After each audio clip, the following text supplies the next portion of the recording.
เอาก็พูดร้อนเอลี่สบายดีทุกคนทุกคนมีข่าวดีทุกคนเลย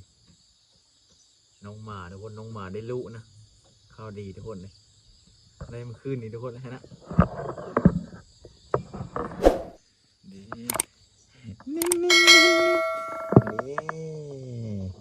แดงอีแดง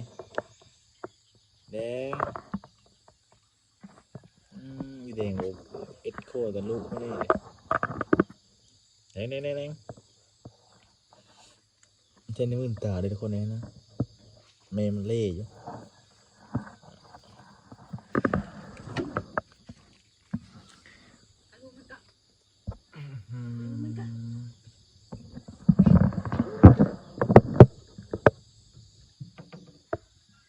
ทุกคนเมย์มันจะออกมานะมันหนาวนี่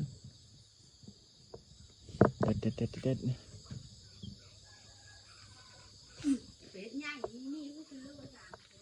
งามเลยคนเลยนะหน้าเมย์มันออกมาแล้วเมย์มันแพงปะนะลุงนะ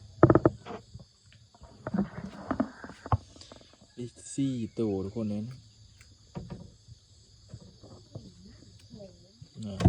ดอน2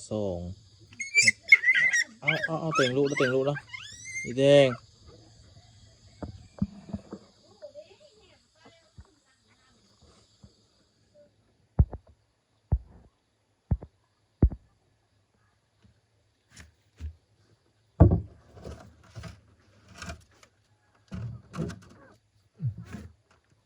เบิ้งแดงจอดแล้วทุกคนเลยนะเอาก่อนอันนี้มามุมทุกคนเลยมุมในตัวโบเมนดำมันเป็นมุมตัวนี้หน้าลิ้นเราก็หลอกอยู่หายที่แม่มันหายผมมีมาดำผมมีตัวดำนี่เป็นตัวนะ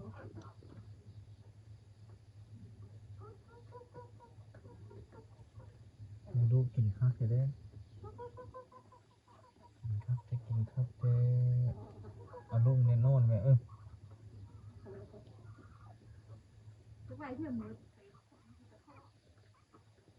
อาลูกดอนมันก่อนเอาดอนตัวนี้เลยเมื่อคืนนี้ทุกคนเลยฮะ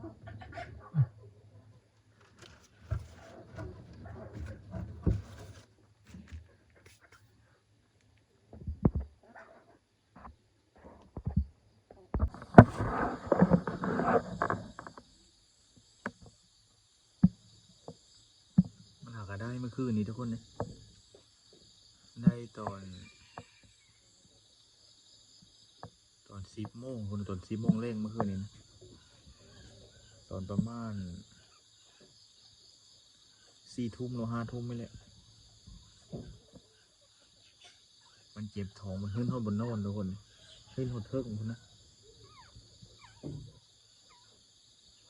ตอนมันได้เมื่อคืนห้องไว้ท้ายเราเต้นห้องกับเบิ้งอีกสิตีมันสาวน่ะเก่งนะแต่ตามันได้มืดนี่ทุกคนอยากกินนมเองก็กินไปได้2 โตแล้วไปได้4 โต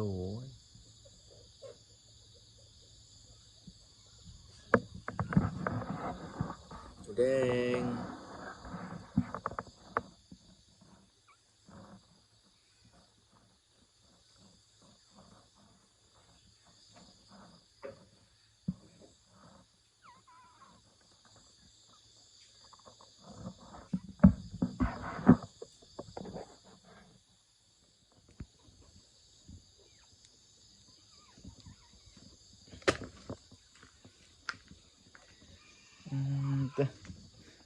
เป็ดเกิดแล้วล่ะปิด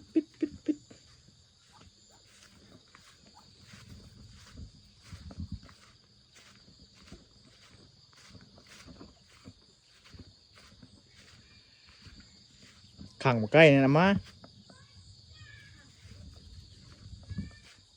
ขังมันเอาได้มันนี่แล้วนะ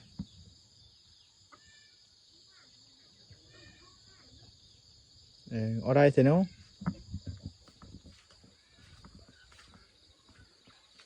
ไก่ทุกคนเลยนะเอาลูกไปกินข้าวกับเจ้านะเอาไปขังไว้ยังกับเจ้าห้ามั้ยเกิดแล้วเราเป็นนี่แล้วหน่อยตามหลังอยู่โอ้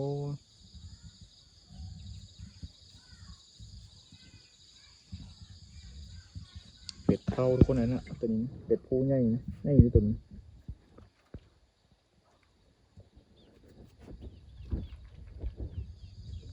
เป็ดน้อยตัวนี้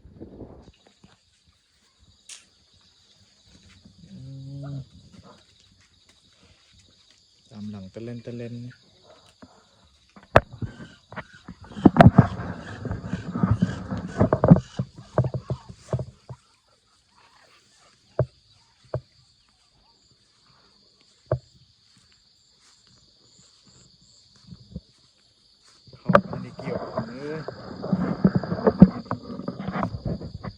หน้าเขาจะเกี่ยวหน้าเขายังไม่ได้เกี่ยวเลย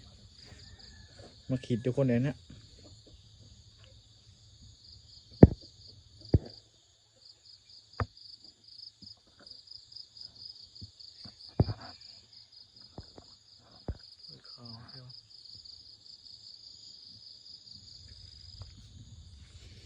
มาขีดกับปูปลาไว้ก็ได้กินทุกคน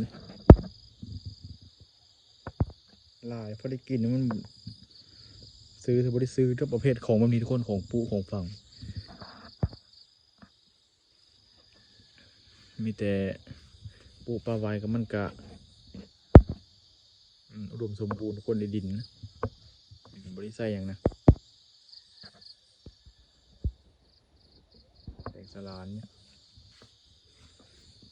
อันนี้ก็เป็นนะอันนี้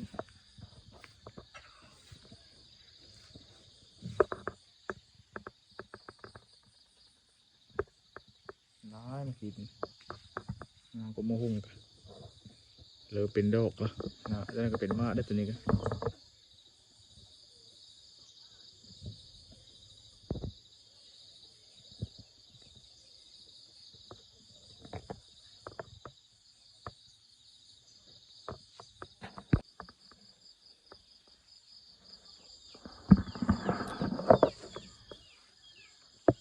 เบิ้งเดี๋ยวค่อยจะให้ทุกคนเบิ้งตัวนี้ทุกคนอันนี้นะอันปั้นน้ำอ้อยตะกี้แต่เก้านะทุกคนตัวนี้คงตะกี้แต่เก้าเพราะว่าเขาไม่ได้ใส่เครื่องจักรเกะสลักไม้ด้วยทุกคนเลยเขาใส่มือแท้ๆคนใส่ลายมือนี่แหละใส่ขวานใส่มืออันนี้ทุกคนนะปั้นน้ำอ้อยนะทุกคน อันนี้เป็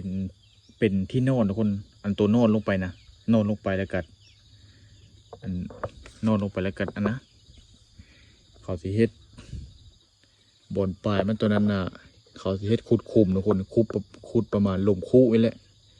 ถ้าตามค่อยจื้อเลยแต่เก้าเลยทุกคนเลย2012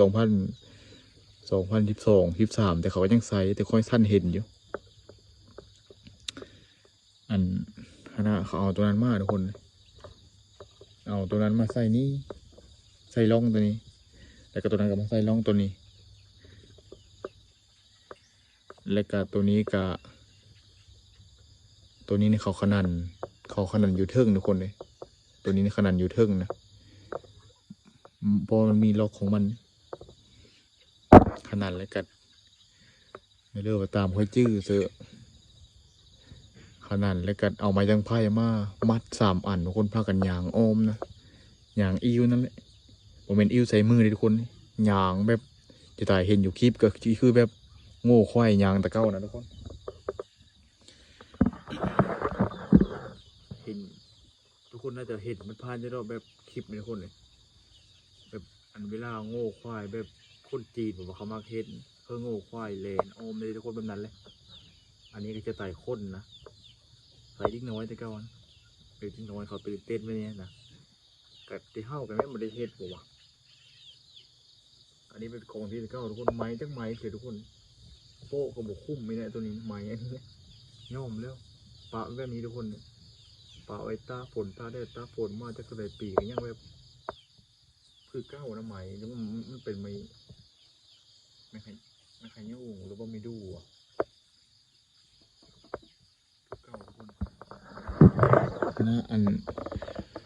เขาปั้นแล้วก็มันสีหนำอ้อยมันสีลงมาเสื้อแต่ทุกคนตามล่องมาดิตามล่องมันละย้อนมามันละเฮานี่เฮาแถวล่องนี่ดิมันก็อ้อหูนี่นะอ้อหูตัวนี้ในกำไรมันเสื้อหูตัวนี้นะแต่ก็อ้อไปตามนี้เลยอันนี้นะเขาก็ได้น้ำอ้อย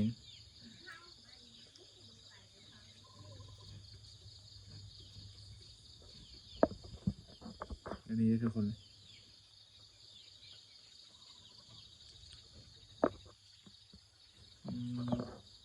ต้นไม้พี่ทุกคนเองกิ้งนะตัวนี้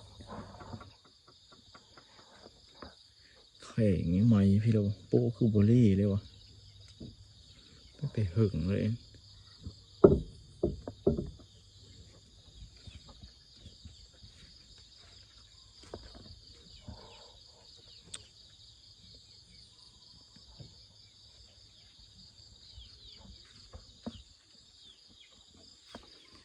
เธอดูที่ใจความดีที่งดงาม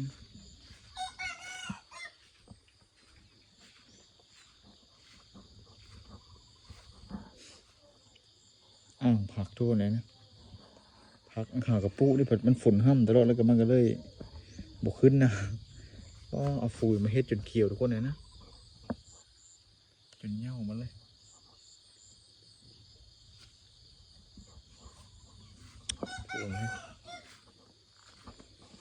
อันนี้นะก่อไผ่ร้อยก่อทุกคนเลยเขาเอิ้นมาก่อไผ่ร้อยก่อนะเดี๋ยวเอาแบ่งแต่ละเฮิร์นคนหมดว่านี่มันบุรีมีเลยทุกคนเลยอันนี้นะแบ่งให้สอบปงทุกคนคนเฮิร์นคือกันนี่แหละก่อไผ่ร้อยก่อนเหมือนบ้านนั่นนี่เนี่ยได้ยากเลยทุกคนหาแถวเฮิร์นคนเพราะพอดีบุรีมีเลยแล้วเขาแย่งมาปูมันนั้นปูเสร็จตัวนี้เริ่มเขียวแล้ว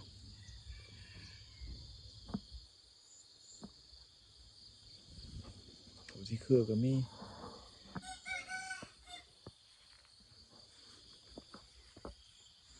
อันนี้มาส้มทุกคน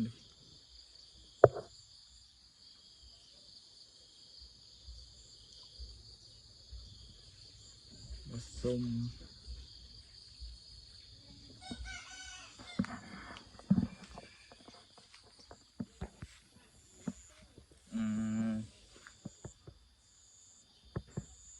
ตัวต้มแซ่บไปในห่อได้ไหม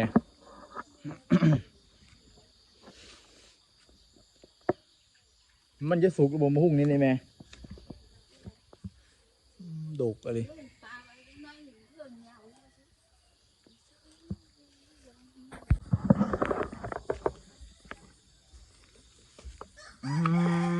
ก็เรากำลังไปถ่ายเอาเทวอมเฮิร์นทุกคนเลยเอารอบข้างเฮิร์นนะเอามาหุ้งเอามาคิดถ่ายเอาหมดทุกคนเอาติกรรมมาเบิ่งน้องหมายไปกินนมอิ่มเลยทุกคนเลยนะเจ็บ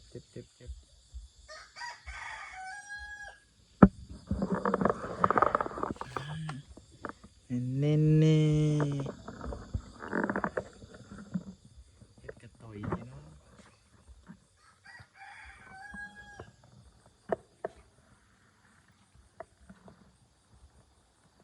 แดง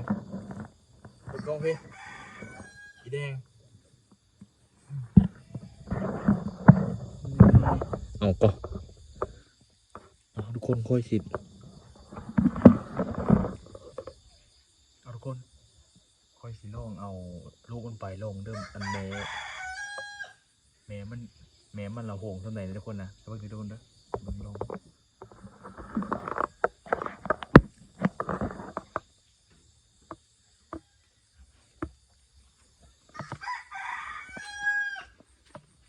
แดงแดงเอาลูกมากก่อนเอาทุกคนเราตามมันแล้ว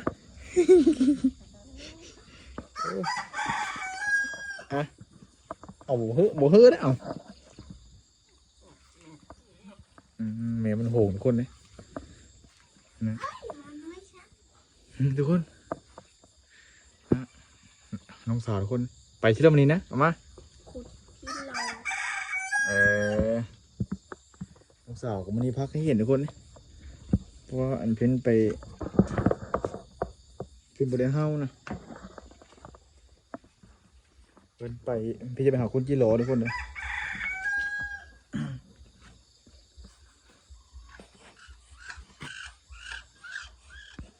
มาอันมันได้แต่เมื่อคืนในประมาณนะพูดน้อยเอลี่เอ็กเกียวจะเอ็กขี้โม้ตัวเดียวเอาเบิ้งแล้วมาละเบิ้งลองเอามาหน้าปกตัวนี้เบิ้งแล้วเร็วพี่น้องละหน่อย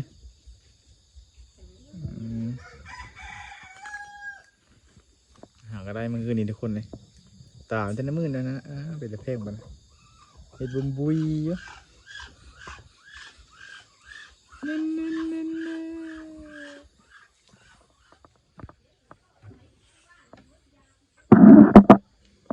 มาบักดอนอกหักวันนี้นะน้ำตามันอ้อแล้วนะดอนมันคือตาแดงวะบิดคิงละแต่ว่าถ้าเขาบอกกินนะดอนน้ำตามันอ้อเร็วดอน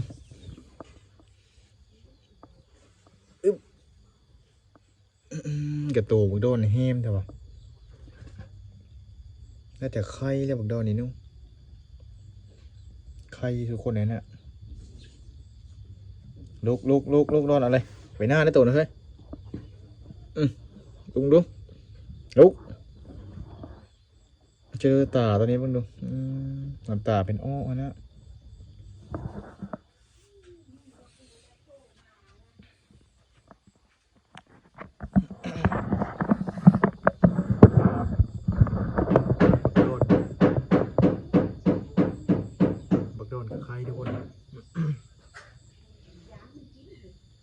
เอาทุกคนคลิปนี้ก็ขอจบเพียงเท่านี้ด้วยทุกคนมาอัปเดตน้องหมาเบิ่งทุกคนเราเป็นได้รู้นะอีกตัวเยอะอ้ออีกตัวเยอะพาน้องหมาอ้อไปป้าน้ำมันโทนเลยทุกคนเดี๋ยวจังมือไปกะเบิ่งเดี๋ยวงี้เป็นโซนแล้วแต่ถ้าเป็นว่างๆนี่ก็มาโทนกันทุกคนมาได้รู้แล้วก็น้องหมาได้รู้แล้วก็เข้ากับบุได้เอาผ้าไปแล้วบัดเดี๋ยวจะเอาบักดอนไปนั่ทุกคนคลิปนี้ก็ขอจบเพียงเท่านี้ทุกคนเด็กนั่งข้างในพบกันใหม่ทุกคนสบายดีทุกคนหนูแดงเอาขึ้นมาบอลนี้เนี่ยโอ้